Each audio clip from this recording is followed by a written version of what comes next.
दोस्तों इस वक्त हम पोठिया प्रखंड का और पोठिया का जो थाना है उसी के करीब उसी से सटे दीवार के पास हम खड़े हैं और आपको एक ऐसी खबर देने जा रहे हैं जो खबर आपको चौंका देगी।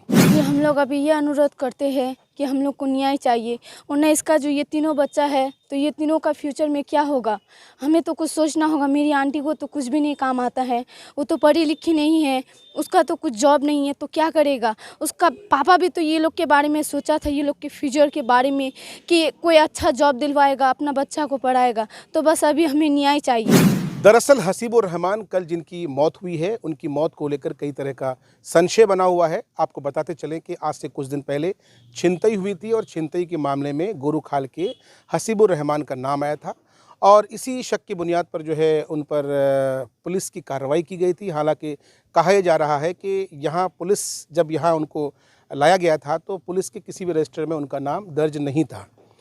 आरोप है, उनकी पत्नी का आरोप है, उनके जो लोग हैं उनका ये एलिगेशन है कि भाई पुलिस के कस्टडी में उनके साथ जुल्म ज़्यादती की गई, उनको मारा पीटा गया जिसकी वजह से वो जो है एडमिट भी हो गए हॉस्पिटल में और बाद में जो है कल उनकी डेथ हो चुकी है। बोल में कार्रवाई करी मिवालु कार्रवाई करा चाहनु मिवाक आवेदन खान दिनु वाक मी कोहनु की ति मोर इंसाफ करे हने दे मोर छोटा छोटा छोला छे छोला के हने के दूर जाम मोर एतनटा जिंदगी इंडिया छे मी जिंदगी इंडिया केंगा गुड़ जाम मोर जिंदगी इंडिया दायित्व दे मोक एखान कोई नौकरी दे और मोर शहरक तो मारे दिले मोक आला इंसाफ मी वालु गुते लिम मोक इंसाफ मालु गुते चाहिए।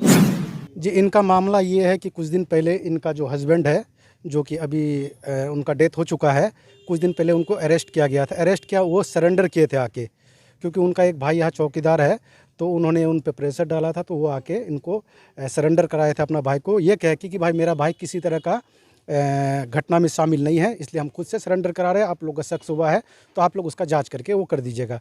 उसके बाद जिसके साथ छिनताई हुआ था उन लोग को बुलाया गया था, उन लोग को बुला के आइडेंटिफिकेशन के लिए तो उन लोगों ने क्लियरली कह दिया था कि नहीं ये शामिल नहीं थे।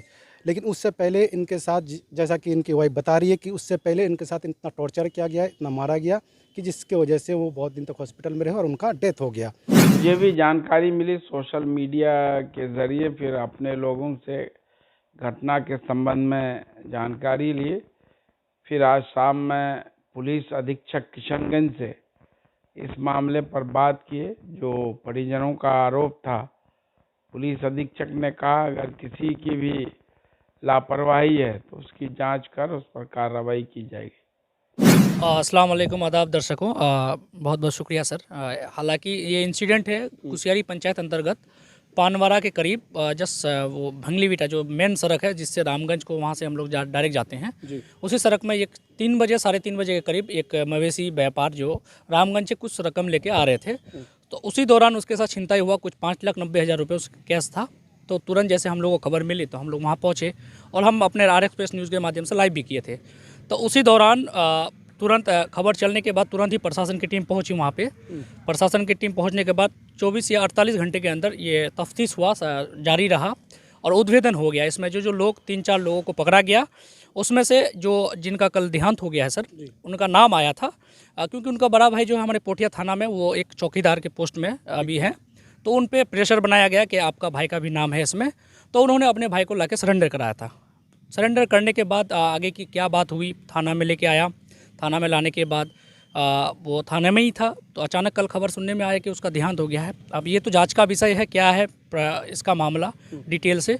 अब लेकिन इस खबर को शुरू दिन से आप देख रहे हैं तो मैं आपसे समझना चाहूँगा सर कि ओवरऑल इसको लेकर के अवाम में क्या रुझानात हैं, अवाम में किस तरह का लोगों का फीडबैक आ रहा है। और जाहिर सी बात है कि वो बंदा मर चुका है और उनके जो फैमिली के लोग हैं उनके भी कई तरह के जो है साहब डिमांड्स हैं। नहीं, बात तो सही है सर, क्योंकि आप थाने में है और आपका कस्टडी में है, वो कस्टडी में अचानक इतना तंदुरुस्त है क्योंकि कोई भी एक्यूज़ आता है तो उनका पहले हॉस्पिटल रिपोर्ट होता है, हॉस्पिटल जांच कराने के बाद तब उसको अंदर रखा जाता है।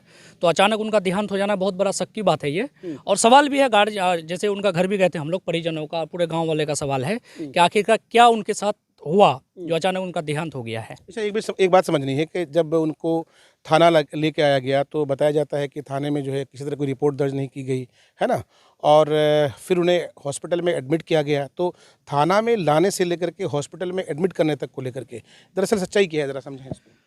देखिए इतना तो हमको तहकीकत पता नहीं है क्योंकि हम उस वक्त मौजूद नहीं थे।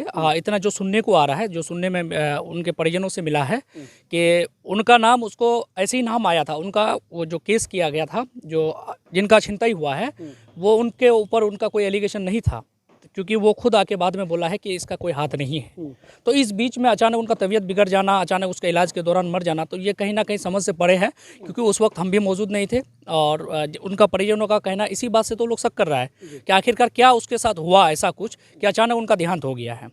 ये मतलब बहुत बड़ा सवाल है सर, कहीं ना कहीं ये सवाल उठता है कि अचानक कोई इंसान अगर जाएगा कस्टडी में तो उसके साथ हालात क्या हुआ नहीं हुआ, तो अचानक उनका तबीयत बिगड़ती है, फिर इलाज के दौरान मेडिकल रिपोर्ट आई है, उनकी मौत की वजह क्या बताई गई है? अभी तो ये सर अभी कंप्लीटली बता नहीं सकते हैं, क्योंकि अभी डेड बॉडी को भागलपुर से, क्योंकि उस इलाज के लिए भेजा गया था, वहाँ से रिटर्न लेके आएंगे, पोस्टमार्टम रिपोर्ट अब देखा जाएगा। ये बहुत बड़ा जांच का विषय है सर, जांच का विषय है, लेकिन उनका परिजन और उनका गांव वाले आसपास के लोगों का कहना है कि इस तरह से क्यों हो गया, मतलब ये बहुत बड़ा सवाल कहीं ना कहीं खड़ा होता है सर। ये हमारे तरफ से ये है कि जो भी, चाहे छोटे लेवल का ऑफिसर हो या बड़े लेवल का, जो भी इसमें शामिल है, निष्पक्ष जांच करके उनके खिलाफ एक्शन लिया जाए और फेयर इन्वेस्टिगेशन होना चाहिए, क्योंकि मामला थाना का है और जांच भी थाने वाले ही करेंगे।